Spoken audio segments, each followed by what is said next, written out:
क्या आप भी ट्रेडर बनना चाहते हो और ट्रेडर बनने के प्रोसेस में आपको क्या सीखनी है ये कंफ्यूज हो तो सबसे पहले आपको कैंडलस्टिक पैटर्न पता होनी चाहिए। कैंडलस्टिक पैटर्न की बात करें तो single candlestick pattern, double candlestick pattern and triple candlestick pattern पता होनी चाहिए। और इससे पहले भी हमें ये पता ये होनी चाहिए कि आखिर मार्केट में कैंडल कैसे बनती है, क्योंकि अगर आपको सिंगल, डबल या ट्रिपल कैंडलस्टिक पैटर्न पता रहेगा तो आप ट्रेड नहीं ले पाओगे जब तक आपको इसके बेसिक पता नहीं होंगे। तो बेसिक चलिए मैं आपको आज बताती हूँ कि किस तरह से आपको एक कैंडल्स को समझना होगा, तभी आप सिंगल, डबल और ट्रिपल कैंडलस्टिक पैटर्न के बेस पे ट्रेड ले पाओगे। तो चलिए वीडियो को करते हैं।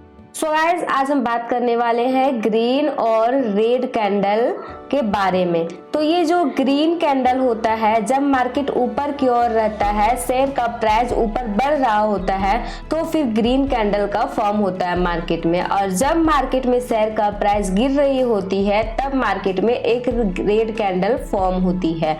तो ये तो हो गई ग्रीन कैंडल कब फॉर्म होती है और रेड कैंडल कब फॉर्म होती है। अब हम बात करते हैं कि ये जो ग्रीन कैंडल और रेड कैंडल होती है उसमें किस तरह से हम मेजर कर सकते हैं। तो ये क्या हुआ, ये इस तरह से मैं जो ड्राइंग बना रही हूँ उसको देखिए, ये हमारा कैंडल्स का बॉडी कहलाता है। क्या कहते हैं इसको हम? बॉडी। और इसके ऊपर और इसके एक जो नीचे है वो इसका विक कहलाता है। बहुत सारे लोग इस विक को शैडो भी बोलते हैं। तो ये जो विक होता है ये सभी अलग अलग कैंडल्स में बड़ा या छोटा होता है और ये बॉडी भी अलग अलग कैंडल्स में बड़ा या छोटा होता है। वो तो मार्केट में डिपेंड करता है कि मार्केट कितनी गिर रही है या कितनी ऊपर जा रही है। तो मान के चलते हैं ये हमारा एक ग्रीन कैंडल दिख रही है, वो 1 डे का एक कैंडल है, ठीक है। तो इसमें हम समझेंगे अभी कि किस तरह से ये ओपन हुई और फिर कहाँ ऊपर जाके क्लोज क्यों हुई और फिर इसका हाई लो कैसे बनाई, ठीक है।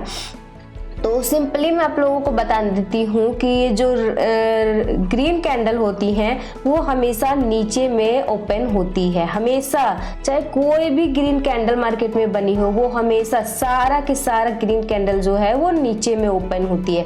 मीन्स कि यहाँ पे कोई कैंडल ओपन होती है और ये क्लोज कहाँ होती है, तो ये हमेशा ऊपर में होती है। अगर ये ग्रीन कैंडल बनी है, नेक्स्ट अगर फिर से एक ग्रीन कैंडल बन रही है ना, तो फिर ये नीचे में ओपन होगी और ऊपर में क्लोज होगी। सेम उसका अपोजिट ये जो रेड कैंडल है ये ऊपर में ओपन होगा और नीचे में क्लोज होगा। फिर कोई भी रेड कैंडल हो, उसका साइज बड़ा हो छोटा हो वो मैटर नहीं करता है, बट लास्ट में वो इसी तरह से ओपन और क्लोज होती है। तो ये चीज ध्यान रखिएगा। एंड उसके बाद बात करते हैं लो का, बात करते हैं हाई का। तो इस कैंडल्स को देखिए आप, और इसमें जो ये आपको दिख रहा है ये चौड़ा सा, ये इसका बॉडी है। ये थिन सा, ये पतला सा देख रहे हैं आप लाइन, वो इसका विक है। तो इस विक को हम बोल सकते हैं अपर विक बोल सकते हैं, इसको लोअर विक बोल सकते हैं। क्यों? क्योंकि ये ऊपर की साइड में है और ये नीचे की साइड में है, तो इस तरह से भी हम इसको बोल सकते हैं। ये हो गया। अब हम जो मेन इंपॉर्टेंट चीज है वो चीज को समझते हैं कैंडल्स में।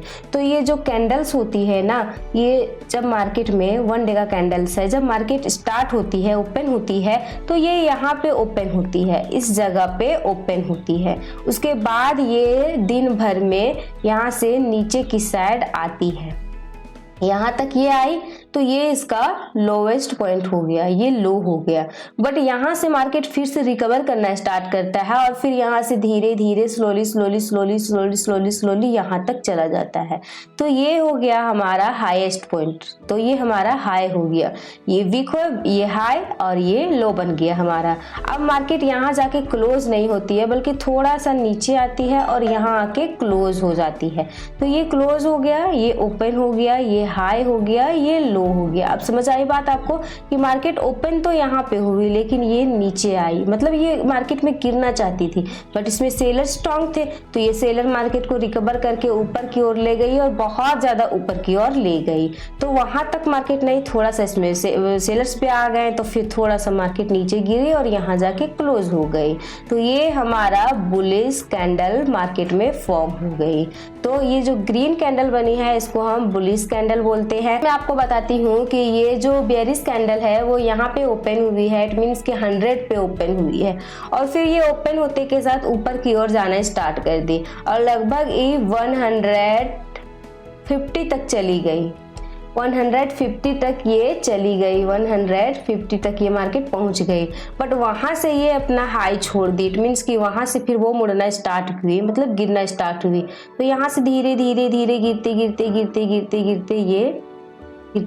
गिरते ये 80 पे पहुंच गई, बट 80 पे ये क्लोज नहीं हुई, बल्कि यहाँ से फिर ये थोड़ा सा और ऊपर की ओर जाना स्टार्ट हुई। तो थोड़ा सा और ऊपर जाके ये 90 पे जाके क्लोज हो गई। समझ आया आपको कि ये ओपन हुई 100 पे, गई 150 पे, बट वहां तक रुकी नहीं, बल्कि वहां से फिर नीचे गिरना स्टार्ट हुई। फिर लोवेस्ट पॉइंट बनाई 80, बट वहां तक भी रुकी नहीं, एंड फिर लास्ट में ये 90 पर क्लोज हुई। तो सेम इसी प्रोसेस से एक बुलिश कैंडल और एक बेयरिश कैंडल मार्केट में फॉर्म होती है, और सेम इसमें हाई, लो, ओपन और क्लोजिंग पॉइंट मैटर करती है। तो आप लोगों को कुछ नहीं करना है, बट HLOC को पहले स्टार्टिंग में सीखनी है, उसके बाद ही कैंडल स्टिक पैटर्न को सीखनी है। First candle stick, second candle stick and third candle stick pattern. तो इस तरह से आप कैंडल को समझिए अच्छे से। समझ नहीं आई तो वीडियो को फिर से देखिए और अच्छे से समझिए, बिगनर्स हो तो। उसके बाद में नेक्स्ट वीडियो में आप लोगों को सिंगल कैंडल स्टिक पैटर्न के बारे में समझाऊंगी कि सिंगल कैंडल स्टिक पैटर्न से आप ट्रेड कैसे लें। वीडियो कैसी लगी, अच्छी लगी तो चैनल को सब्सक्राइब कीजिए।